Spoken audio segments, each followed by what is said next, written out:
ഇത്തവണത്തെ ചമ്പക്കുളം മൂലം ജലോത്സവം മുമ്പെങ്ങുമില്ലാത്ത ആവേശത്തിലാണ് നടന്നത്. അവധി നൽകാത്തതിനെതിരെ മുഖ്യമന്ത്രിക്കെതിരെ പ്രതിഷേധവും ഉയർന്നിരുന്നു.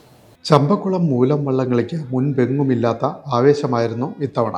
കുട്ടനാടിന് പ്രാദേശിക അവധി നൽകാതിരുന്നിട്ട് കൂടി വള്ളംകളി പ്രേമികൾ കൂട്ടത്തോടെ പമ്പയാറിന്റെ ഇരു കരകളിലേക്കും ഒഴുകിയെത്തി. ഇഷ്ട ചുണ്ടനുകളുടെ ഓളപ്പരപ്പിലെ പോര് കാണാൻ ചമ്പക്കുളം പാലത്തിലും ആളുകൾ തിങ്ങി നിറഞ്ഞു. വള്ളംകളി സീസണിന് തുടക്കം കുറിക്കുന്ന മൂലം വള്ളംകളി ആചാര പെരുമയുള്ളതാണ്.